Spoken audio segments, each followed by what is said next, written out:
Well, hello and welcome to Knife Delights. It's deja vu all over again. I have received another fantastic gift from another fantastic viewer. Now, he gave me specific instructions on how I'm supposed to pronounce his initials, and Junior would be very good at the way he wants them pronounced. So, of course, when I need Junior, I can never find him. So I'm going to attempt to say R-W. W? Heavy on the W, double W. R-W? Is that right? I don't know. R-W. Thank you so much for this fantastic buck knife. It is so delightful. What a surprise. So here a week or so ago, I got an email from RW, and he said he had something knife-related that should be coming my way. Well, of course, it arrived during the week when I was gone. I was gone for a week of training, and so that whole week I'm just chomping at the bit to get home to see what came. And boy, when I opened up this package, I was floored. Absolutely floored. What a wonderful knife. This is the Buck 886 Tact Lite, or Tact Lite. And near as I can tell, I know this one was made in 2004. I checked the 2004 Buck catalog and it said it was new that year. And then I checked like the 2005 catalog and it wasn't in there. So it's quite possible they only made this knife for 1 year. And this goes back to what I'm saying about, Buck has been trying to innovate and modernize knives, not just rely on their classic lineup of the 110s and 112s and the fixed blades. They have been, at the forefront of trying to design some modern knives to appeal to perhaps I guess you'd say the younger generation. For those that don't want to carry grandpa knives. So to receive a knife like this to add to my collection is just, well, folks, I get left speechless every time I try to explain what it means when you receive a knife from a viewer or from another channel or Mrs. Knife Delights thinks of me and buys me a knife. It's just, wow, what a community we have.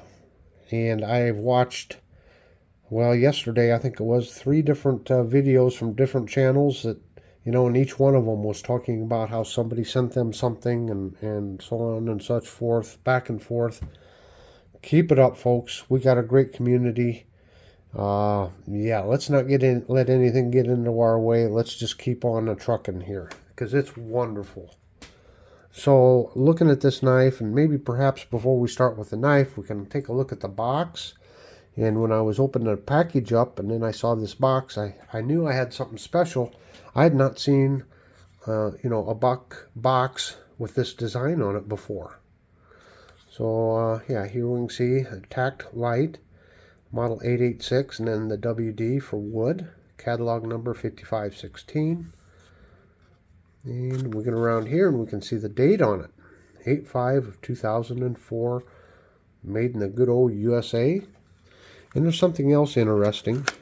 I do have a couple like new old stock knives that have this kind of paperwork in it, but just thought I'd show you here real quick.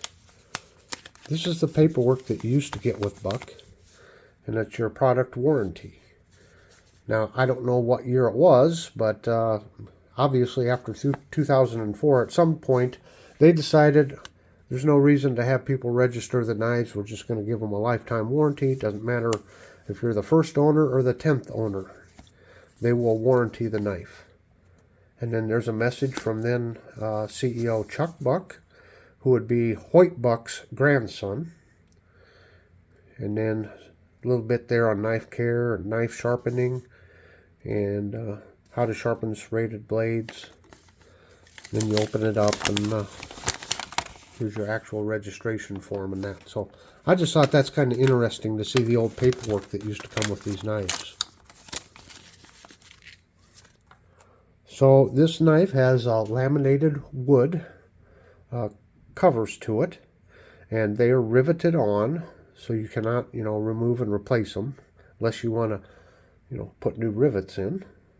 But the pivot here, as you can see, that is adjustable. There's a screw there, you can adjust that. You can see the way they drilled those holes out. That's just really nice way. It gives it a very nice aesthetic. Drill the wood hole just little bit larger than the metal hole. Gives it that effect there. Of course, it's open construction.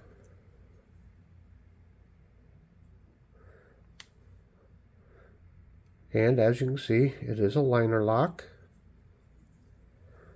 And I did notice in closing the knife, it has kind of a strong detent. But it closes pretty smooth. Of course, you got dual thumb studs here for the opening mechanism. And as you can see, it is a smaller knife. The closed length on this is 3.5 inches. And the blade length is 2 5/8 inches. And as you can see, partially serrated. But again, it's supposed to be a, quote, tactical knife, right? So you got to have some serrations on a tactical knife. Of course, the blade steel is a standard Buck 420 HC, and I'm sure it has the Boz heat treatment. We got just a little bit of jimping there on the top of the blade.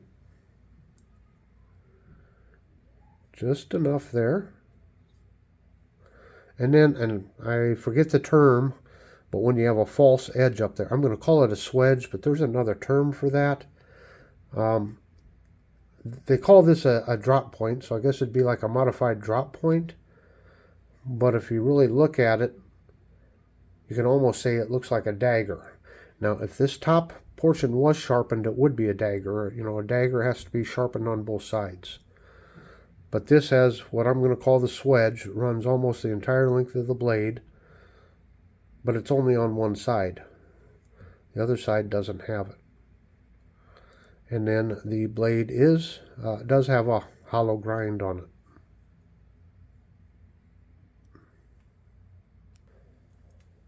Now it does have light in the name, so I guess I should give the weight, right? So it comes in at a whopping 2 ounces, so it is pretty light. Now I wear large to extra large gloves, and as you can see, my 4th finger just fits on the end of it. So it is a small knife. The way they've got it grooved here, it does feel very nice in the hand. I do kind of feel like this pocket clip does kind of take away from it just a little bit, but that's pocket clips. One of the reasons why I don't like them, it just doesn't feel natural to me to have that against the hand. They always feel better when I have them in my left hand because it's nice and flat there, and I just don't feel it. But let's see, this is a tip down pocket clip. Yep, it'd be tipped down, and it is not reversible. So just one way to have it there. But once again, just a smart looking knife. And I'm not going to say it's rare. I hate to use the word rare, but if these were only made in 2004, then I would feel pretty comfortable saying these are probably kind of difficult to find, especially in this good of a condition. And I just absolutely love this RW. Thank you so much once again. I want to thank all my viewers, everyone who subscribes, everyone that leaves comments. You just treat me so good and give me so much encouragement, and I just want to thank everybody here. Now, don't forget to look in the lower right-hand corner. I'll leave a link to my Buck Knives playlist. Make sure you click on that playlist to see some of my other fine buck knife videos. And until next time, have a very delightful day.